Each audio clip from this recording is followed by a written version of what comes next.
Muy bien, el día de hoy vamos a empezar a hablar de las manifestaciones de la violencia.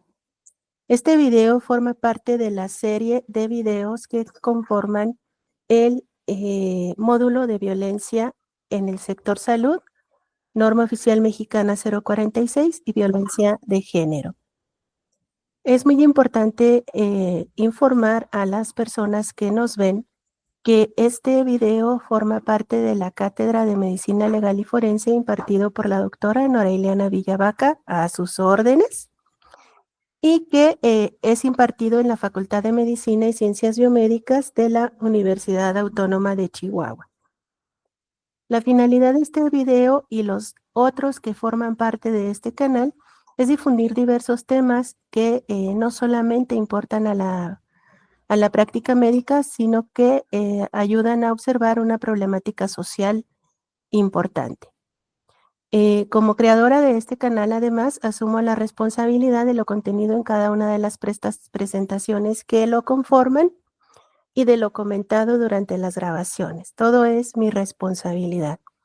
Una cosa adicional es que al final de cada serie de presentaciones se agrega la bibliografía de la cual se tomó información para la realización de las mismas. Muy bien, vamos a iniciar entonces con la presentación.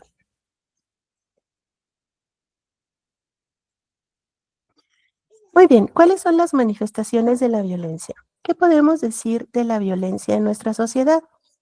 Si ya hemos mencionado que está tan normalizada que forma parte cotidiana de nuestro diario hacer y quehacer. Muy bien, las manifestaciones de la violencia, antes de pasar a la siguiente, hay que considerarlas, primero que nada, que son individuales. ¿Qué significa esto? Que a la persona le van a afectar de manera diferente dependiendo de una cantidad de factores diversos como son la educación que tiene, el estrato socioeconómico, los ambientes en los que ha crecido, la normalización o no de violencia que haya tenido en su vida y la concienciación que tenga de lo que es violencia. La manera en la que yo lo ejemplifico es, por ejemplo, cuando estamos en el salón de clases, podemos algunas personas tener frío y otras tener calor. ¿De qué dependerá? Pues a lo mejor de la distancia a la que estés del mini split, si es que eres de los nices que tiene mini split en su salón. Pero igualmente, también puede depender, por ejemplo, yo que ya estoy en la etapa de la menopausia, si padezco de bochornos o ustedes que están en la flor de la juventud que no tienen esta condición. O también puede depender de la capa de grasa que forma parte de nuestro cuerpo, de la si somos de presión baja o no, que usualmente las personas de presión baja andan siempre con frío, ¿sí? Entonces, esto es muy importante porque la violencia afecta de manera diferente a quien la realiza y a quien la vive, pero a fin de cuentas va a generar un efecto individual, personal, pero también este efecto puede ir a la comunidad. Y en esta plática vamos a ver cómo una acción que yo realizo o que yo recibo afecta a las demás personas.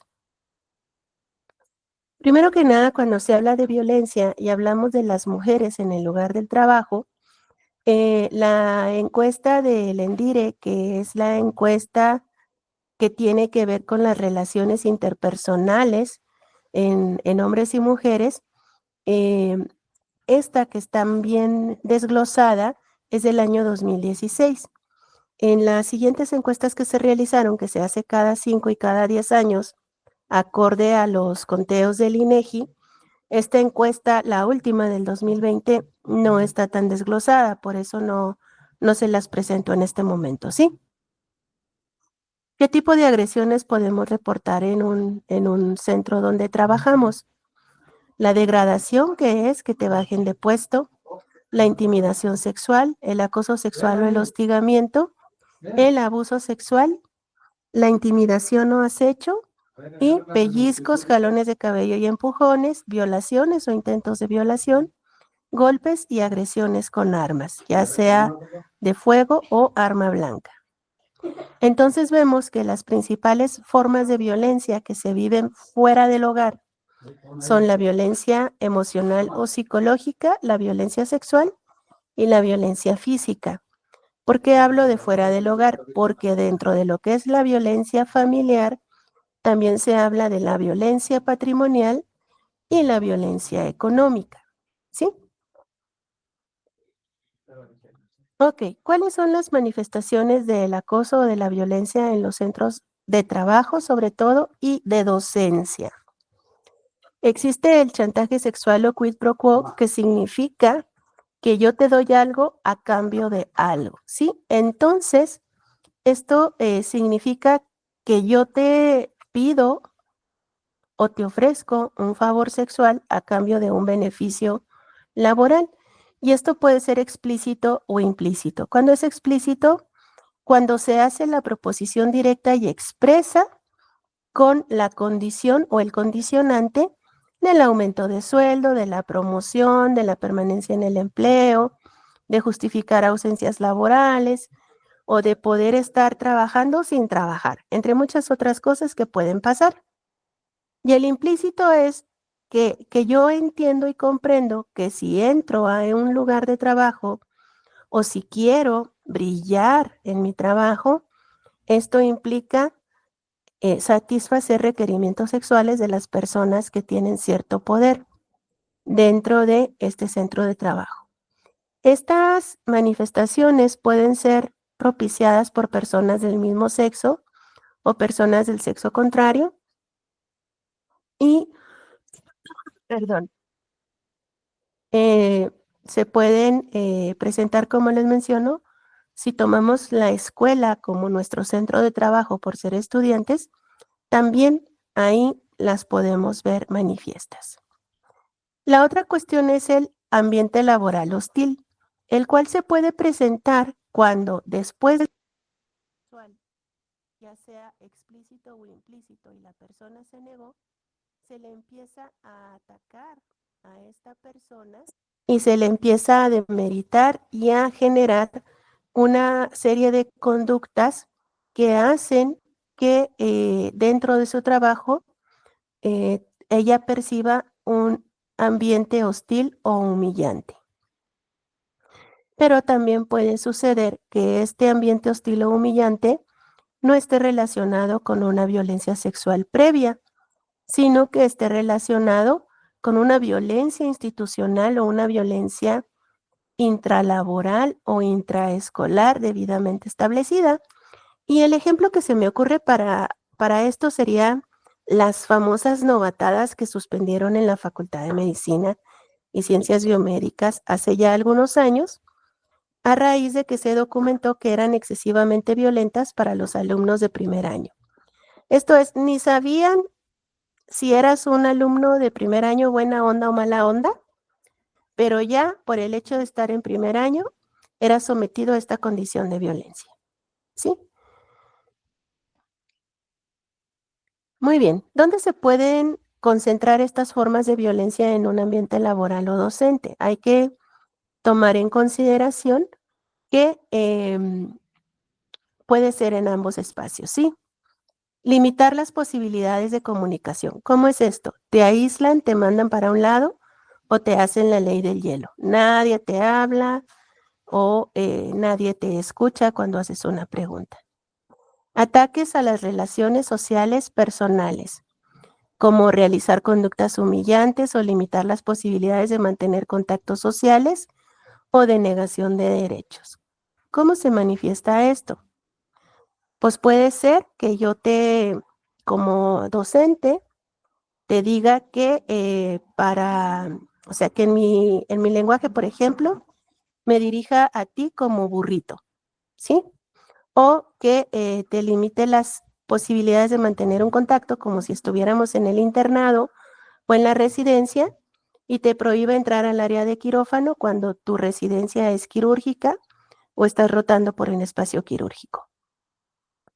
Ataques a la reputación que pueden generar por medio de conductas de aislamiento, difundir rumores, ridiculizaciones o menosprecio de las labores que realizas. Por ejemplo, el que tú hagas algo y que no se te reconozca o que no se diga que tú lo hiciste, por ejemplo, que presentes un proyecto y que alguien más se lo cuelgue o que diga, no, no es importante y alguien más lo presente y a esa persona sí se le toma en consideración su proyecto.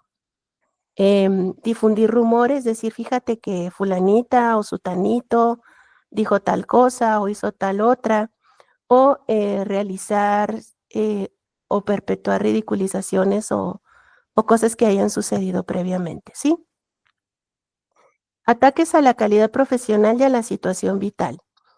Esto implicaría cambios frecuentes en las tareas, por ejemplo, que yo te diga, como parte de la materia tienes que hacer un portafolio de evidencias y te digo cómo lo tienes que hacer.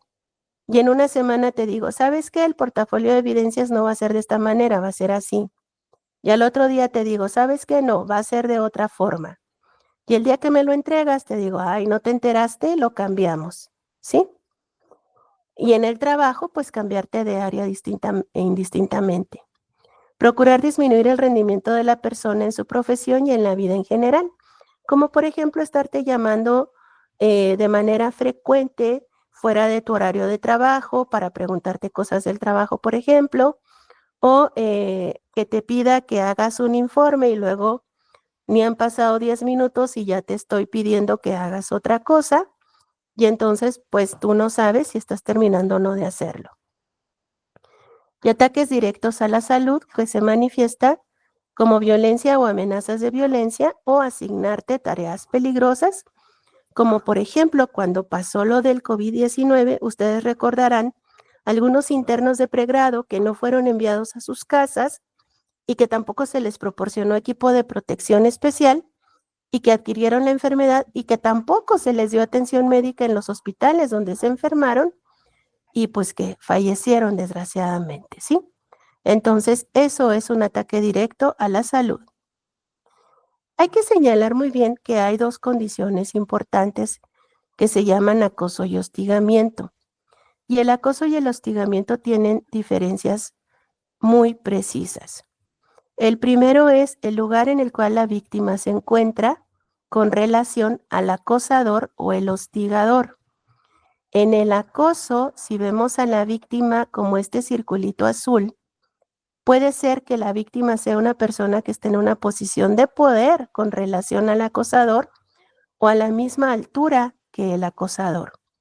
Entonces vemos, o puede ser un estudiante de tu mismo año o un estudiante de un año inferior a ti. Por ejemplo, cuando se trata de escuela.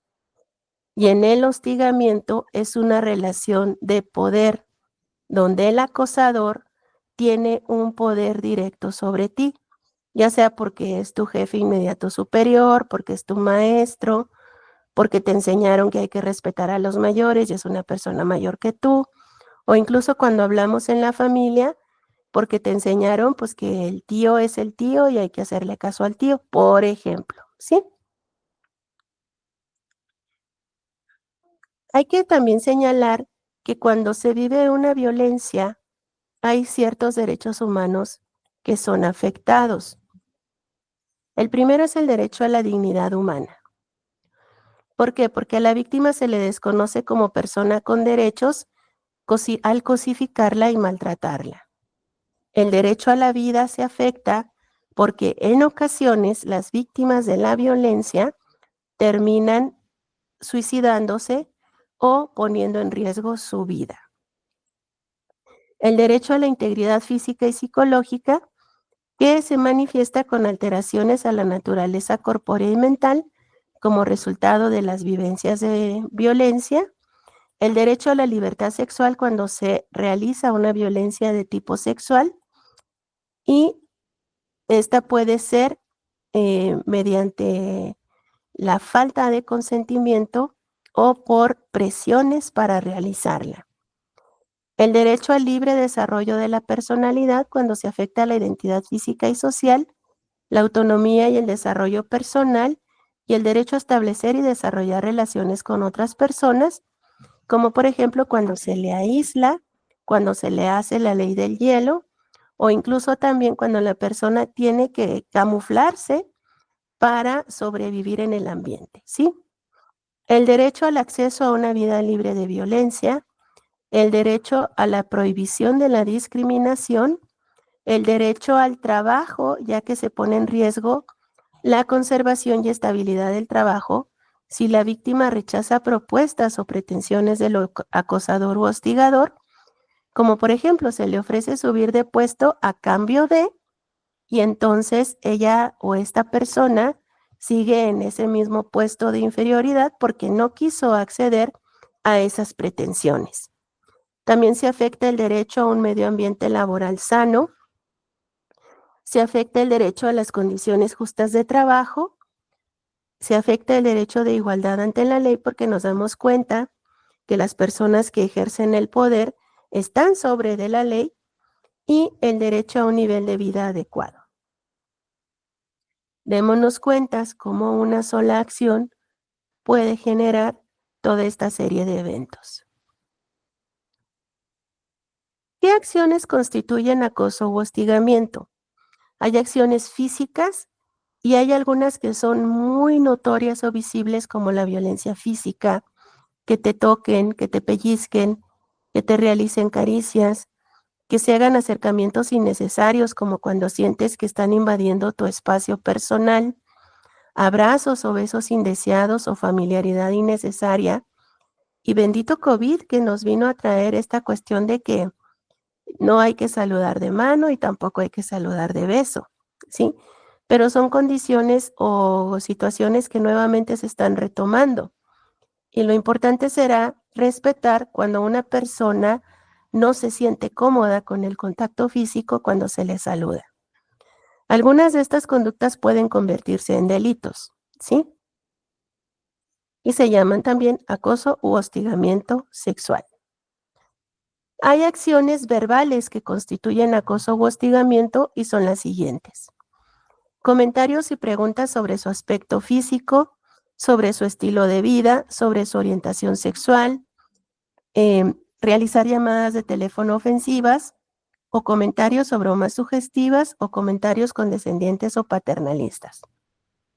Por ejemplo, anteriormente, no sé actualmente porque yo ya salí de la residencia, pero cuando una chica, una doctora iniciaba la residencia, le hacían una entrevista para ver si le otorgaban el espacio para hacer la residencia. Y las preguntas que se le hacían eran, ¿tienes hijos? ¿Te quieres o te piensas embarazar durante la residencia? ¿Eres casada? ¿Te piensas casar durante la residencia? ¿Qué piensa tu marido de que quieras seguir estudiando?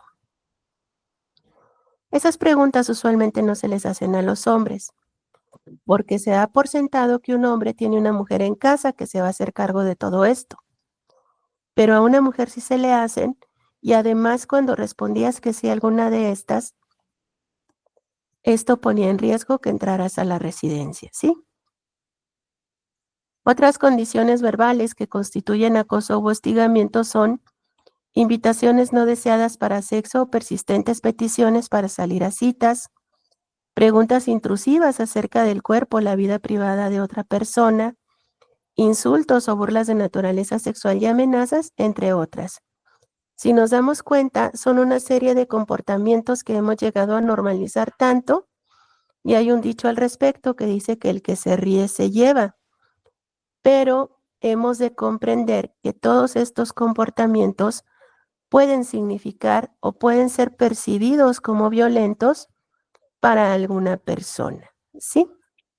Y es por esto importante que los identifiquemos y que intentemos, si es que los realizamos, desaparecerlos de nuestro comportamiento, porque las cosas, la sociedad está cambiando y estas acciones, como les decía, en algún momento dado pueden significar un delito. También tenemos acciones no verbales que constituyen acoso y hostigamiento, de los cuales las mujeres llegamos a vivir más frecuentemente que los hombres, que no estoy diciendo que los hombres estén exentos de vivirlas, pero estadísticamente las vivimos más como mujeres. ¿Cómo cuáles? Silbidos, gestos de connotación sexual. También fíjense, presentación de objetos pornográficos o miradas lujuriosas, utilizar fotos, afiches o protectores de pantalla con imágenes sexualmente explícitas, enviar correos electrónicos o mensajes de texto sexualmente explícitos, utilizar las redes sociales para llegar a estas personas con fines sexuales, acceder a sitios de internet sexualmente explícitos o avances inapropiados en redes sociales. Imaginen, por ejemplo, que uno o una de sus compañeras o compañeros les pide que le ayuden con algo en el internet de su celular y se los prestan, y cuando ustedes abren el internet, lo que se abre son páginas de contenido sexual. Esta es una forma que a lo mejor fue accidental, pero a lo mejor no lo fue. Entonces esto constituye una forma de acoso u hostigamiento. ¿Qué factores propician que estas actitudes se desarrollen o se realicen dentro de los espacios donde convivimos? El primero son factores personales, como desconocer nuestros derechos, desconocer que existen mecanismos de denuncia al interior de las instituciones o cuando esto es un constitutivo de delito, tener una baja autoestima, no contar con redes de apoyo que éstas sean muy débiles. Esto es, ¿a quién le cuento lo que me pasó si nadie me habla? ¿O cómo se lo voy a decir a mi familia? Me van a decir, pues ya no vayas a trabajar, ya no vayas a la residencia, ya no vayas a la escuela. Pero mi sueño siempre ha sido ser médica, ¿no? Entonces, me aguanto y sigo ahí. Y la otra es haber sido víctima de violencia de género anteriormente. Esto es, hay personas que viven violencia tras violencia y esto puede ser que sean incapaces de poner límites y esto las convierta en personas que son victimizables constantes. Perdón. Existen otros factores que propician la violencia, como es que nos damos cuenta que no hay tolerancia cero a la violencia, que nuestra cultura es organizacional, discriminatoria y violenta, y que hay estructuras que reproducen las estructuras patriarcales y machistas dentro de nuestra escuela o dentro de nuestro trabajo. ¿A qué se refiere esto? Imagínate que tú te das cuenta que una persona que ha sufrido violencia puso una denuncia o señaló a su agresor. Y además de que nadie hizo nada, a la persona que puso la denuncia se le echa la culpa de lo que pasó. Pues claro, vela cómo viene a trabajar, pues si es bien lanzadita, etcétera, etcétera. Muchos comentarios que se pueden realizar y en los que pasa, pues que si tú vives una cuestión de violencia y viste lo que le pasó a esa víctima de violencia, pues no denuncias. ¿Por qué? Porque sabes que puedes pasar o que puedes vivir el mismo camino. También puede ser que en esta estructura social, organizacional o institucional no existan mecanismos claros y eficaces en la atención de la denuncia de casos de violencia. Entonces, nuevamente, esta persona que tú viste que habló de lo que le había pasado, pues vivió un viacrucis porque para empezar no había ni unidad de equidad de género. En la unidad de equidad de género le dijeron, pues ni que fuera para tanto, pues un besito, pues qué pedo, ¿no? O sea, un beso robado tan romántico que es, pero es acuérdate que la violencia la persona la vive y la percibe de manera diferenciada, ¿sí? Y la otra es que la sociedad, esta organización o esta institución, tenga un bajo nivel para adoptar medidas preventivas de atención a la violencia de género. Esto es, le vale queso. No le interesa señalar o aplicar ningún procedimiento de prevención. ¿Cómo se presenta esto? Tenemos un evento detonante, esto es el factor de violencia que la persona vive, y lo que va a ocasionar esta violencia es una fase de desconcierto. Esto es, ¿por qué me pasó esto a mí? ¿Acaso le di pie para que pensara que yo estaba interesada en alguna situación de ese tipo? ¿Sí? Y no le encuentra una explicación adecuada a este evento, pero además puede ser que ni siquiera se haya dado cuenta y de repente empieza a vivir el hostigamiento dentro de su trabajo. Le dan más trabajo, le niegan permisos, ¿sí? Y después de este desconcierto viene una etapa de autorrecriminación, donde percibe que nadie le hace caso o que sus argumentos se deforman para dejarla en mala posición, y esto genera pérdida de confianza y disminución de la autoestima, pudiendo llegar a estallar emocionalmente. ¿Y cómo puede llegar a ser este estallido emocional? Llanto, enojo, frustración, e incluso puede llegar a la rebeldía y ponerse violenta, y entonces ya se ve a la persona como una generadora de violencia, ¿sí?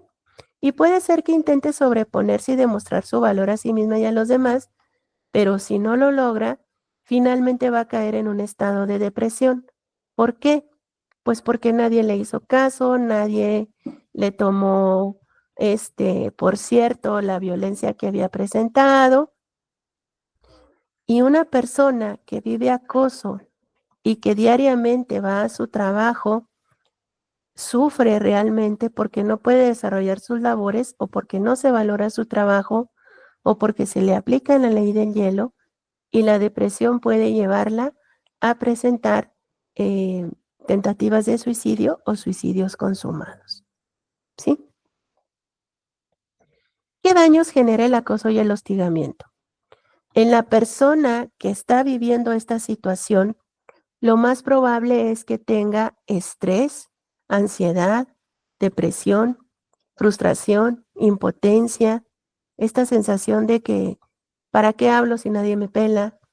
Insomnio, fatiga, disminución de la autoestima, que viva humillaciones constantes, que tenga cambios de comportamiento, que se aísle o que sea aislada, que tenga un deterioro de las relaciones sociales, que se manifiesten enfermedades físicas y mentales como úlceras, suicidio y hábitos adictivos, entre muchas otras.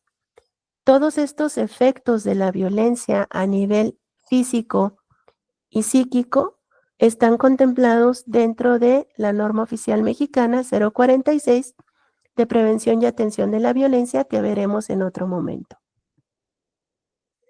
Pero la violencia no solamente afecta a la persona, también genera un daño social, porque la persona se aísla y puede llegar a tener un deterioro de sus relaciones sociales, porque pues deja de salir, deja de frecuentar amistades, deja de, puede ser que deje de ir a trabajar, que sufra un estereotipo de tipo negativo, puede ser que empiece a ausentarse de su trabajo, puede ser que sea despedida de su trabajo por el mal desempeño, puede ser que renuncie a su trabajo o que disminuya su productividad y su discapacidad laboral se manifieste. Imagínate que vas a trabajar a un lugar donde todo el mundo se burla de ti y obviamente puede ser que estés distraído, que no estés al 100% en tu trabajo, y esto te predispone a cometer más errores de los que usualmente podrías llegar a realizar. Pero también para los empleadores se genera un daño o una afectación, es económica sobre todo. ¿Por qué? Porque una persona que ha vivido violencia, que no está al 100% en su trabajo, obviamente generará una disminución en la productividad. ¿Por qué? Porque pues no puede trabajar individualmente o en equipo, porque está desmotivado o porque tiene ausentismo.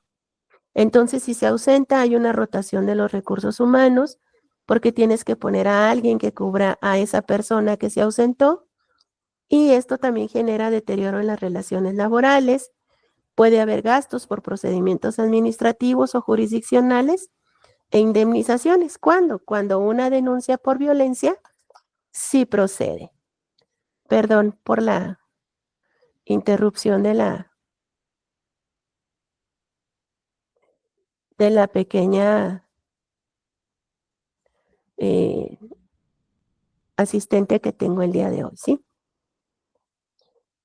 La violencia también afecta a la sociedad. Fíjate, vives violencia al interior de tu trabajo o de tu escuela y esto va a afectar también a la sociedad. ¿Por qué? Porque una víctima de violencia, para reintegrarse a la sociedad, va a requerir recursos humanos y materiales que le permitan esta reintegración. Pero además una víctima de violencia o un generador de violencia que no ha sido sancionado va a aumentar los niveles de violencia sexual, de género y laboral, así como la discriminación en el empleo. ¿Por qué? Porque mejor no contratamos mujeres porque se quejan de todo, en lugar de generar cambios en la cultura laboral que disminuya la violencia al interior de los centros de trabajo, que las mujeres no puedan acceder a trabajos de alto nivel y buenos salarios. ¿Por qué? Porque también muchas mujeres no quieren acceder. ¿Por qué? Porque no va a haber quien cuide a los hijos o las hijas, porque el marido no le dio permiso, ¿sí? O porque lo más probable es que digan que se acostó con alguien para llegar a ese lugar. Y también socialmente los gastos de los procesos administrativos y jurisdiccionales, porque echar a andar toda la herramienta judicial, porque alguien te agarró una nalga, porque te robó un beso, porque te dijo mija en tu centro de trabajo, por muy mínimo que tú veas esta acción, puede ocasionarle un gran daño a esta persona y al poner una denuncia, cuando esto es una cuestión de tipo penal, pues echa a andar todo el sistema judicial, que podría estar a la mejor atendiendo otro tipo de cosas. Por eso es importante saber que atender el acoso y el hostigamiento en los centros de trabajo es prioritario, ¿sí? Que buscar buenas prácticas, espacios libres de violencia y acoso es una política pública de gran importancia. ¿Qué sucede si la persona que vive violencia no recibe atención? Puede tener el síndrome de burnout o quemamiento profesional, que está favorecido por condiciones institucionales y condiciones individuales. Y dentro de las institucionales, pues está el tipo de organización del centro de trabajo, que tenga un estilo directivo dictatorial, como sucede en la enseñanza de la medicina, que haya una falta de autonomía y de capacidad de decisión del médico. Esto es que como parte de la violencia o como parte de esta falta de seguridad que puede tener, imagínate que esté en urgencias y dude de sus capacidades, pues ahí se nos van a ir varios en paro, ¿no? Que haya dificultad de acceso a medios complementarios de diagnóstico y tratamiento y recursos limitados precisamente para las personas que viven este quemamiento. Por eso es importante tomarte tus vacaciones. Y luego vienen las condiciones individuales o del profesional. Que haya una desproporción entre las responsabilidades asumidas y la cualificación. Por ejemplo, y no estoy diciendo que esto esté mal, pero que te contraten como médico general y que te pongan a hacer actividades de médico especialista. Te están dando más responsabilidades de las que debes de tener. También la persona que es perfeccionista puede exigirse demasiado a sí mismo y esto puede ser una consecuencia de la violencia vivida. Y la otra es el desajuste entre los bienes que se busca realizar con el ejercicio profesional y lo que dicho ejercicio permite. Por ejemplo, a mí me dijeron que mientras más estudiara, mejor puesto laboral tendría. Y para que esto llegara a suceder, pues pasó mucho tiempo, ¿no? Entonces, tómalo en consideración. Hay otra situación que se puede presentar en la consulta o en el área de salud, que es el acoso en el trabajo o mobbing, en el cual la persona que lo vive maltrato verbal y o moral por el jefe, compañeros de trabajo o ambos, y se conforma con actuaciones hostiles y repetitivas Y la British Medical Journal establece que el 38% de los profesionistas sanitarios sufren acoso institucional. Fíjate, el 38%. Esto es 4 de cada 10 trabajadores de salud viven acoso en su trabajo. ¿A qué lleva el acoso en el trabajo laboral? En el área de la salud puede llevar a que se cometan errores médicos y parte de este acoso está compuesto de que tengas un tiempo reducido para atender la consulta, que no te permita hacer una revisión de historias clínicas, que no te permita realizar un registro de una nota médica adecuadamente, que no se facilite el cuidado de la red de confianza de los pacientes y que tampoco se permita, para llegar a un adecuado diagnóstico, una adecuada reflexión sobre los laberintos diagnósticos y terapéuticos.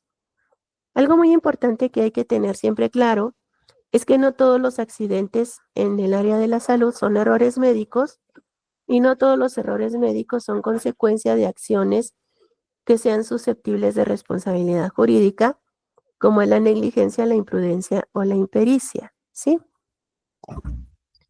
En resumen, hay que tener claro que el hostigamiento y el acoso sexual son conductas de carácter lascivo indeseadas e indebidas que se ejercen en el ámbito laboral y que humillan y ofenden, intimidan y atentan contra la salud, la integridad, la dignidad, las oportunidades profesionales y los derechos humanos de las personas.